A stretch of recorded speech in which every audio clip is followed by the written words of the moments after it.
We have an Andrija Jelavic update. I feel like we should have a Twitter account that's dedicated to Yelovich Watch. The international Kentucky commit has had a couple rumored arrival dates. I've heard August 15th. Now we're getting a update from a source that's saying that Andrija Jelavic is headed to Kentucky in 2 weeks or less. Dion, let's get right into this because look, there's a lot of uncertainty with these overseas prospects and how they're going to find their way over. Everything I'm hearing is like Yelovich is going to be fine, like he's going to get here eventually, but like it is almost the middle of August. Like the season is going to be here before we know it. And you just find yourself in a spot where you want, I think, your best players on campus. You see a lot of the offseason stuff with Mark Pope and this team. They're building a lot of camaraderie, a lot of all that comes along with being a Mark Pope team, and you want to have Yelovich in the fold. And now it just seems that stuff just keeps getting pushed back. Like it was going to be August 15th. Now it's 2 weeks or less. It's starting to shape up like my diet that's supposed to start the day after tomorrow. Uh, Talk to me on where you're at with like this whole process, and when as a Kentucky fan do you start to kind of question like, all right, like, okay, when is this actually happening? I mean, 2 months ago. No, Two, like 2 months ago. respectfully, I mean, after the Big Z stuff, um, do you remember Enes Cantor when he was supposed to go to Kentucky? Like, what was that? Like over a decade ago, maybe like 12, 13 years ago. And I don't believe, correct me if I'm wrong, but I don't believe Enes Cantor ever got to Kentucky, right? He got there, but he just never played. I don't think he You was ever never. eligible. Yeah, so like I feel like Kentucky just goes through this a lot, to be honest with you, where there's just like a lot of times where they believe they're going to get this European basketball player, then he never shows up or he shows midway through the year. In Big Z's case, I'd be nervous until they touch on campus. From the moment they sign until they show up on campus, I would have been nervous. So yeah, I mean, I'd be nervous about Yelovich. The good news though, I said on a few other Yelovich videos, I like his game.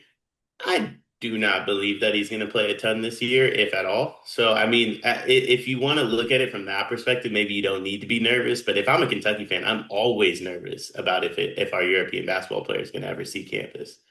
Yeah, and even like outside of the whole like Kentucky, like in today's day and age, like with the I don't know what you want to call it, the landscape of what's going on in this country, you never can truly feel good about any of this and feel good about these players until they are actually within your team. And also, like to this point, like I just think that you have a player in Yelovich who should be factoring into this team and be a big part of this team, and he just doesn't find himself on campus. So, you're at a point where you need Yelovich to be on campus. You need him to be a part of this team, and you need him to kind of get familiarized too with what's going on with Kentucky and Mark Pope because, part of last season, I think Mark Pope did an amazing job in getting guys on the same page in a short period of time.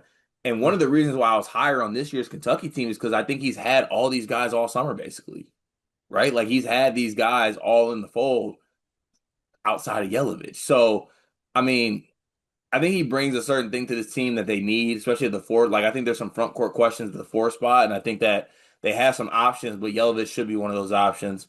Um, 1 to 5, how much are you panicking? Like, I know you said like 2 months ago he should have been here, but like, when does it hit like DEFCON 5, get the billboard out like they did for Big Z?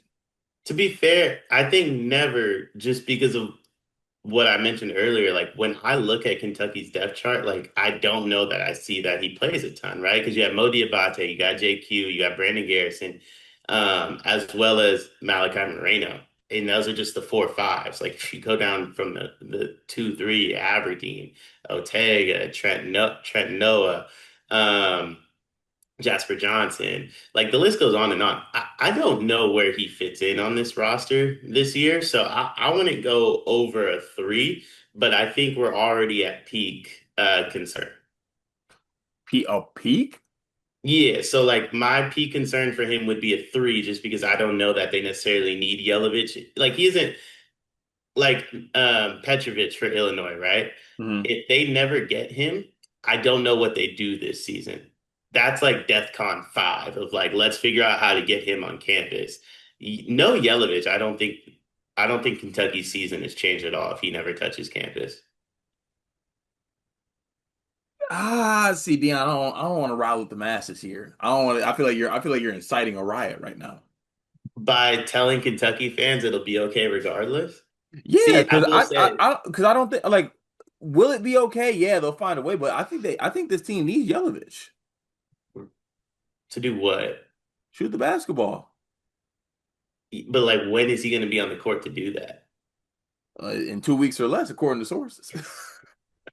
I think, listen, I think they got, I don't think Yelovich is going to change some of the shooting concerns that comes with Kentucky. Truly, I don't know when he plays. Yeah, I mean, look, get him on campus first, and then maybe we adjust. Let's worry about that. I have now the 2 week countdown on. If I'm lied to again, then I'm hitting DEFCON 5. Get the billboard up in Lexington. Bring Yelovich home. Kentucky fans, don't listen to Dion.